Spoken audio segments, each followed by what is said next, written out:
வணக்கம். 108 திவ்ய தேச தலங்கள். அதாவது 108 வைணவ திருத்தலங்கள். அதில் 57வதாக சொல்லப்படுவது வைத்தமாநிதி பெருமாள் சன்னதி. தூத்துக்குடி மாவட்டத்தில் ஆழ்வார் திருநகரிக்கு மிக அருகாமையில் இருக்கக்கூடிய திருக்கோளூர் அப்படிங்கிற ஊரில் திருக்கோவில் அமைந்திருக்கிறது. ரொம்ப பழமை வாய்ந்த திருக்கோயில். குபேரனே இங்கே வந்து சுவாமியை வழிபட்டார் அப்படிங்கிற ஒரு வரலாறு சொல்லுவாங்க. இந்த கோவிலோட அமைப்பு எல்லாமே பார்த்தீங்க அப்படின்னா அந்த காலத்து வெண்கற்களால் அமைக்கப்பட்டிருக்கும். ரொம்ப பழமை வாய்ந்த ஒரு அற்புதமான திருத்தலம்.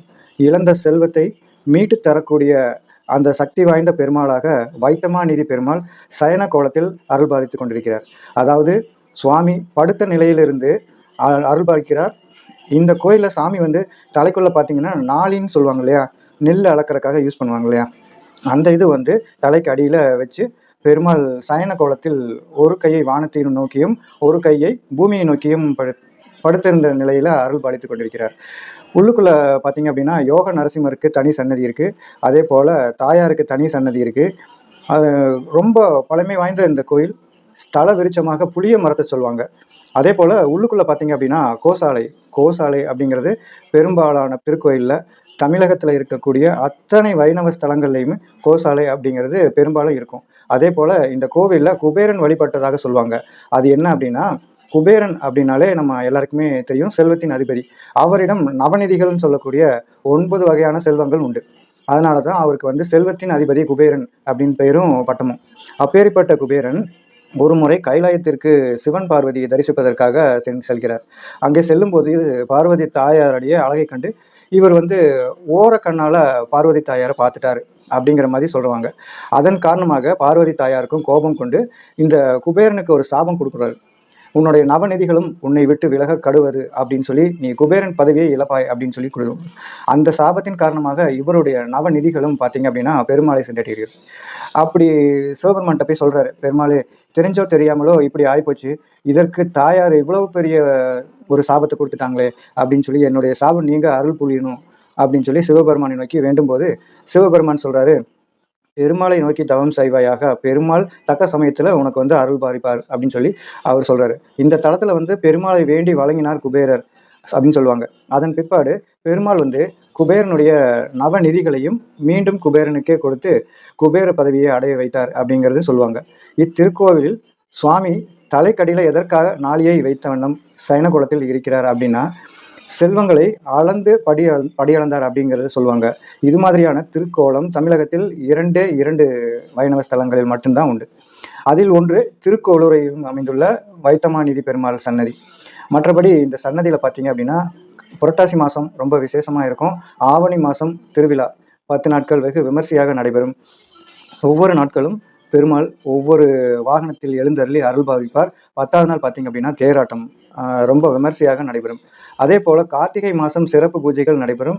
திருக்கார்த்திகை அன்றைய நாள் சிறப்பு பூஜை, சொக்கற்பனை ஏற்றுறது அப்படிங்கிறதெல்லாம் விசேஷமாக இருக்கும். மார்கழி மாதம் சிறப்பு பூஜைகள் நடைபெறும். வைகுண்ட ஏகாதசி சிறப்பாக நடைபெறும். அதே போல் புரட்டாசி மாதம் ஒவ்வொரு சனிக்கிழமையும் பார்த்தீங்க அப்படின்னா ரொம்ப கூட்டமாக இருக்கும். கோயிலில் சுவாமியை தரிசிப்பதற்கு அவ்வளோ ஒரு பக்தர்கள் வருவாங்க. புரட்டாசி சனிக்கிழமை வந்து பெருமாளுக்கு ரொம்ப ரொம்ப உகந்தது.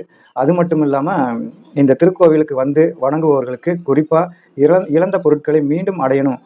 இப்போ நம்ம வந்து எதுவாக இருக்கட்டுமே, இழந்த பொருளாக இருக்கட்டும் அல்லது வேற ஏதேனும் இழப்புகளாக இருக்கலாம், குறிப்பாக பார்த்தீங்க அப்படின்னா செல்வங்களை இழந்த செல்வங்களை மீண்டும் தருவார். நம்ம என்ன இழந்துட்டோமோ அதை மீண்டும் வந்து இந்த சுவாமியிடம் மன்றாடி வேண்டும் போது கண்டிப்பாக அவர் அருள் புரிவார் அப்படிங்கிறது நம்பிக்கை. குபேரனுக்கே அருள் புரிந்தவர் நமக்கு அருள் புரிய மாட்டாரா? அதனால் வைத்தமாநிதி சன்னதியில் வாருங்கள். அது மட்டும் இல்லாமல் நவ திருப்பதிகள்னு சொல்லுவாங்கள்ல, 9 திருக்கோவிலை சொல்வார்கள். அந்த 9ல் வைத்தமாநிதி பெருமாள் சன்னதி பார்த்தீங்க அப்படின்னா 8வது நவ திருப்பதியில் ஒன்று அப்படின்னு சொல்லுவாங்க. திருப்பதிக்கு செல்ல முடியாதவர்கள் கூட நவ திருப்பதிகளில் ஒன்றான ஏதேனும் ஒரு ஸ்தலத்துக்கு செல்லும்போது திருப்பதிக்கு சென்ற ஒரு பலன் உண்டு அப்படிங்கிற மாதிரி சொல்லுவாங்க. அதனால் திருப்பதிக்கு 20 வரைக்கும் நான் போனதே இல்லைன்னு ஏக்கப்படுறவங்க கூட நவ திருப்பதிகளில் ஒன்றான ஒரு ஸ்தலத்திற்கு போயிட்டோம் அப்படின்னு சொன்னாலே திருப்பதிக்கு சென்ற ஒரு பலன் கிடைக்கும். நவ திருப்பதிகள் போங்க. தமிழகத்தில் வந்து திருநெல்வேலி, தூத்துக்குடி மாவட்டத்தில் வந்து பார்த்திங்கன்னா நவ திருப்பதிகளுமே இருக்குது. பக்கத்தில் தான் இருக்குது. ஸ்ரீவைகுண்டம் அப்படியே அடுத்தடுத்து எல்லா கோயில்களுமே பக்கம்தான். ஒரே நாளில் நவ திருப்பதிகளையுமே தரிசனம் பண்ணிடலாம். நவ திருப்பதிக்கும் சென்று பெருமாளுடைய அருளை பெறுவோம். நம்ம பக்கத்திலேயே இருக்கவங்க கூட பார்த்தீங்க அப்படின்னா ஒரு சில பேர் நவ திருப்பதி ஸ்தலங்கள் சொல்லக்கூடிய இந்த 9 கோயிலில் ஏதேனும் ஓரிரு கோயிலுக்காவது போயிருப்போமா அப்படின்னு சொல்லி நமக்குள்ள ஒரு கேள்வி கேட்டு பார்த்தோம் அப்படின்னா கண்டிப்பாக நிறைய பேர் இல்லைன்னு தான் சொல்லுவோம். அதனால் வாய்ப்பு கிடைக்கும்போது கண்டிப்பாக நவ திருப்பதி ஸ்தலங்களுக்கு செல்லுங்கள். நமக்கு ரொம்ப பக்கத்தில் இருக்கக்கூடிய ஸ்தலங்கள். தூத்துக்குடி, திருநெல்வேலி மாவட்டத்தில் இருக்கக்கூடியவங்களுக்கு இப்போ வந்து திருப்பதிக்கு போகணும் அப்படின்னு சொல்கிறவங்களுங்க 1 மாதத்துக்கு முன்னாடியே திட்டமிடலாம். இந்த நவ திருப்பதி ஸ்தலங்களுக்கு செல்வதற்கு அப்படி இல்லை. அதனால் கண்டிப்பாக சென்று பெருமாளை வழிபடுங்கள். நவ திருப்பதிக்கு பார்த்தீங்க அப்படின்னா வெளியூர்கள்ல இருந்து ஏராளமான பக்தர்கள் வருவாங்க. அதே போல் வடநாட்டிலேருந்து 108 திவ்ய தேச ஸ்தலங்களில் ஒன்று அப்படிங்கிறனாலேயே வடநாட்டில் இருக்கவங்க ஹிந்திக்காரவங்க நிறைய பேர் வருவாங்க.